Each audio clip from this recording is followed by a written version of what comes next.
Resilient infrastructure o matatag na infrastruktura. Hindi maitatanggi na isa sa mga larawan ng progreso ay ang matatag na infrastruktura sa bayan.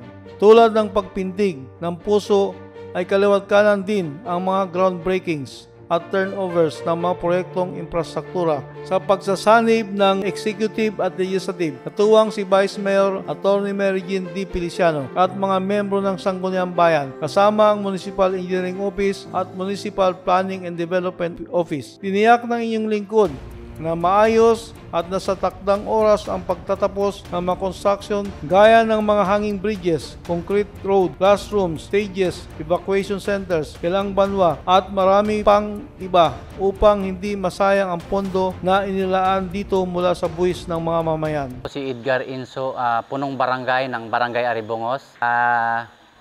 Ang mga proyekto po na naipagawa na ni Mayor Cesario Benedito ay ito nga po nga aming bagong barangay hall at saka malapit na rin po pasinayaan yung aming covered gym sa Sitio Cabar. So yun po at maraming salamat Mayor John. Mabuhay po kayo. Salamat po. Sa infrastruktura, pinagkalooban ang mga 18 barangay ng 2 palapag na multi-purpose building, barangay hall type na nagkakahalaga ng mahigit kumulang 4 na milyong piso mula sa 20% development fund ng local government unit para sa mas maginhawang serbisyo para sa bawat residente ng barangay sa Brooks Point. Po ay nagpapasalamat siyempre sa pamahalaang bayan sa pangunguna po ni Mayor Cesario R. Benedito Jr. at ang pangalawang bayan, Vice Mayor Mary Jane D. Feliciano kasama po ng kanyang Sangguniang Bayan members ng ating bayan, ng bayan ng Brooks Point. Ako po ay siyempre nagpapasalamat siyempre sa ibinigay po nila na building po itong barangay hall. And then mayroon pong mga na-accomplish na po na ibinigay po ng ating punong bayan at ng Sangguniang Bayan. Ito pong stage po doon po sa Sitio Tabod o doon sa relocation. Yun po sa ngayon napapakinabangan na po ng ating mga residente ng Barangay Sarasa. So nakaraan po ginamit na po nung purok po natin ng kanilang foundation at nagpasalamat din po ako dun sa road rehabilitation ng ating punong bayan. So may mga natapos na po ng mga roads na na-accomplish na. At mayroon pa parang iba po na dapat na tatapusin. Salamat po sa ating punong bayan dahil yung ibang mga karesidente po natin is nabigyan po ng tugon yung mga hirap na po sa kanilang dinadaanan. And then sa mga sasakyan po na ipinapahiram ng ating punong bayan, maraming salamat din po sa mga hinihiling po namin at natutugunan po ang aming kahilingan po sa kanya. At may mga heavy equipments, mayroon din po. Salamat po kay Mayor John. And then may mga ongoing pa pong ibibigay ang ating punong bayan. Ito pong cover gym doon sa Sitio Tamlang. Ito magagamit po ng ating mga karesidente po doon pag may mga activity po o piyesta, ganun pa man, lahat po. Sa iba pa po na mga ongoing na ibibigay po ng ating punong bayan, maraming salamat po dahil kami ay binibigyan lahat ng mga programa o activity o ano pa man, projects na ibibigay po nyo po dito sa aming barangay, sa Barangay Sarasa. Nagbigay rin ng Kilang Banwa multipurpose building para sa mga katutubo sa barangay, pangubilyan at relocation site sa Barangay Mainit, Malis, Sarasa, Aribongos upang magkaroon ng maayos na pagdadausan ng mga pagdiriwang o pagpupulong ang mga kababayang katutubo sa lugar. Ako po si Kaplisel Baldad Bakyaw ng Barangay Mainit. Ako po kasama ng aming Barangay Council ay taus-pusong nagpapasalamat sa ating punong bayan, Mayor John Cesario Benedito, sa binigay niya po ng mga proyekto sa ating barangay. Isa na po dito yung ating barangay hall. Ito po, nakikita nyo naman po yung ating barangay hall.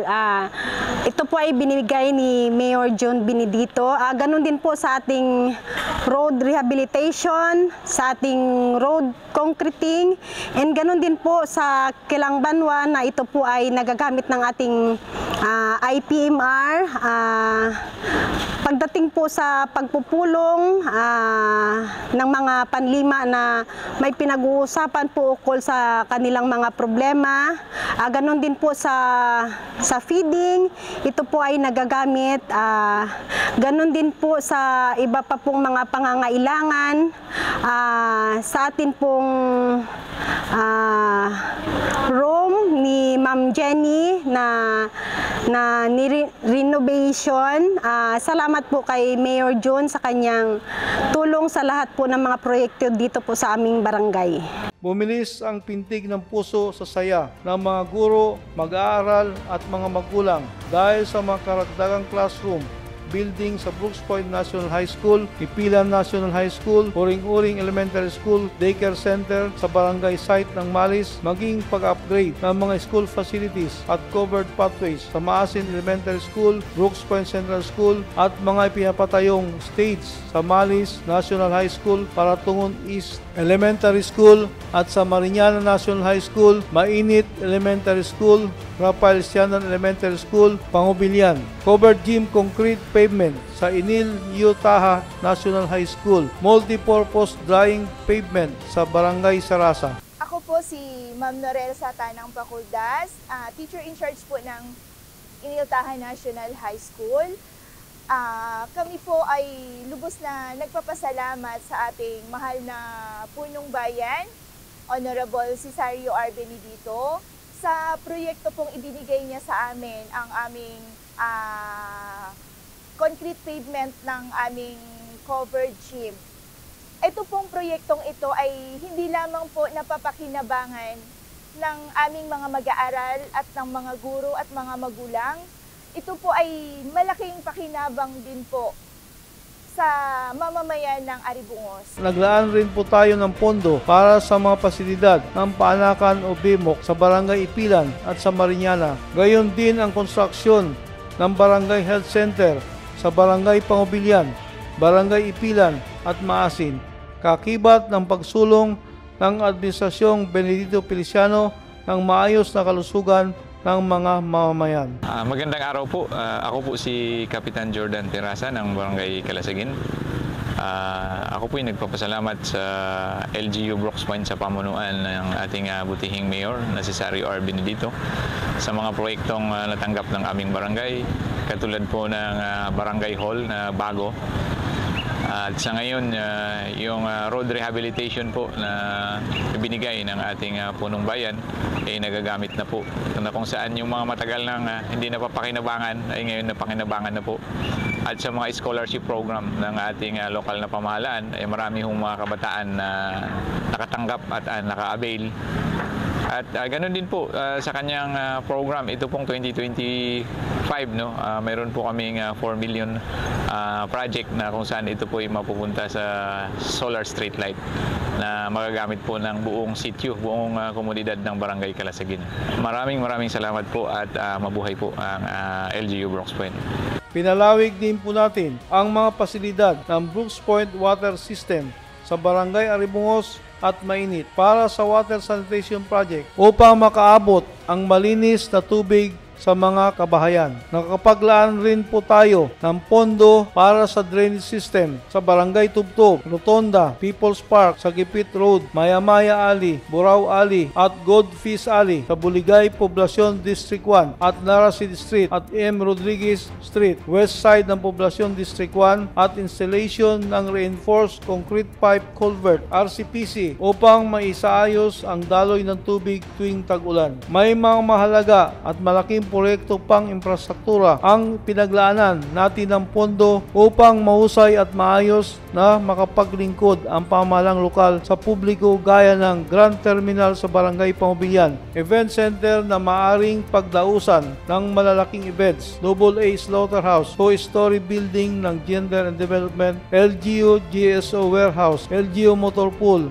Balay Silangan, Phase 1 and 2, Bahay Pag-asa sa Barangay Amas at Gate, Pergola and Guardhouse sa New Municipal Hall Building, LGU Nursery Building at Working Shed, enhancement ng Rotonda Circle, pagtatayo ng Welcome Arc sa boundary ng Sopronio Española at Brooks Point. Na-turn over na po natin ang renovated at improved senior citizen building na sa kasalukuyan ay nagagamit at napapakinabangan.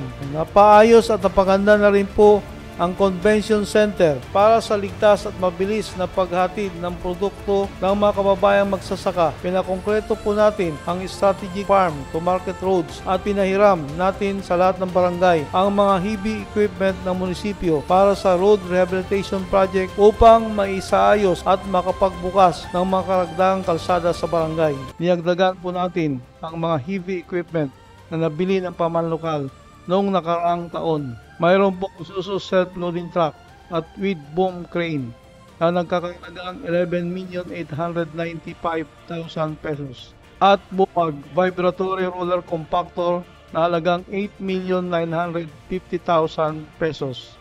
Kapag susamahin ang road rehabilitation project sa lahat ng 18 barangay ay mayroong mahigit kumulang 72 kilometers na mga kalsadang nabuksan at naayos para sa mga mamamayan. Po si Punong Barangay Violeta Bernas de la Cruz ng Barangay Pangubilyan. Ako po ay nagpapasalamat sa LGU Brooks Point dahil sa kanilang major na project dito sa Barangay Pangubilyan gaya ng pagsasaayos ng mga kalsada at yung nagkaroon na rin kami ng barangay hall na kung saan mas konbenyente sa aming mga mamamayan may bigay magandang serbisyo. Kaya maraming salamat, Mayor John Benedito.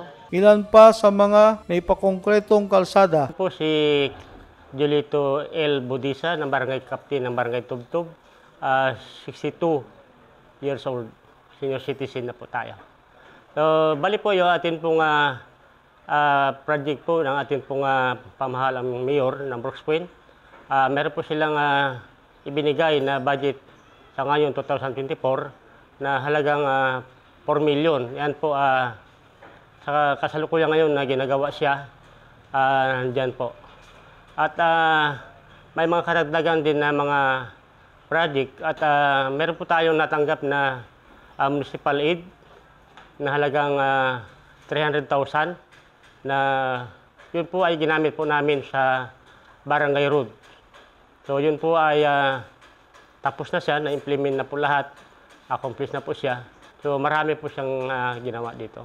Ay ang Cluster A ng Government Center Compound sa Barangay Tubtub, Access Road patungong Bagong Grand Terminal sa Barangay Pangubilyan, Latobe Road, Sitio Kakapangyan, at Adye Road sa Barangay Aribungos, Sitio Proper, Barangay Site ng Barangay Mainit, Kalim-Pasayawan sa Barangay Maasin, Cabingas Road, Sitio Tamlang sa Barangay Samariñana, Purok 7, Relocation Site sa Barangay Mambalot, Purok 3 ng Barangay Calasagen. Gayon din ang kalsada sa Cockpit Arena, Proper 2, Barangay Hall at Bimok ng Barangay Ipilan at kalsada sa Sitio Kilala sa Barangay Malis. Minamadali na rin po nating matapos ang hanging bridge sa Barangay Salugon upang ligtas na makatawid ang mga residente ng lugar.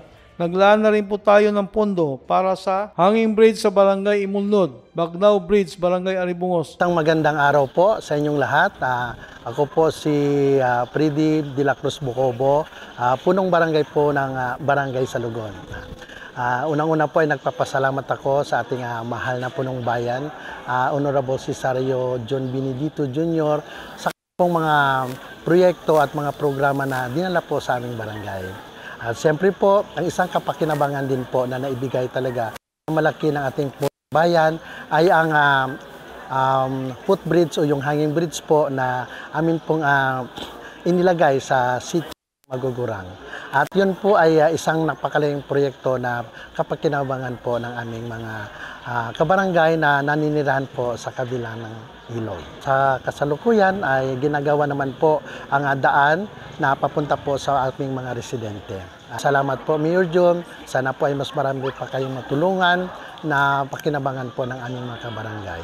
Mahalaga ang kaligtasan ng mga mamamayan ng Brooks Point. Kaya naman patuloy ang ating pagpapailaw sa mga daanan sa pamagitan ng paglalagay ng mga street lights sa Poblasyon 1 at 2, Barangay Tubtub at Barangay Pambilyan upang matiyak na maliwanag at ligtas ang mga motorista. Hindi rin po tayo tumitigil para sa expansion ng electrical main line o municipal-wide sitio electrification sa bayan. Nakapag-purchase ng transformer para sa Samariñana. Kamakailan ay napirmahan na ang kontrata para sa pagpapaayos at pagpapaganda ng Octagon Plaza. Ang lahat ng mga proyektong infrastruktura ay mula sa 20% development fund ng lokal na pamahalaan, katumbas ng mahigit 121 milyong piso na masusing pinag-aralan ang plano at maayos at malinis na prosesong pinagtulungan ng MPDO, MEO, MDC, Local Finance Committee, ang Municipal Accounting Office, Budget Office at Treasurer's Office kasama ang General Services Office at Bids and Awards Committee. Patunay ang transparency, accountability, responsible at good governance ng Administrasyong Benedito Feliciano at totoong ibinabalik sa mga mamamayan at hindi nasasayang ang buwis ng taong bayan.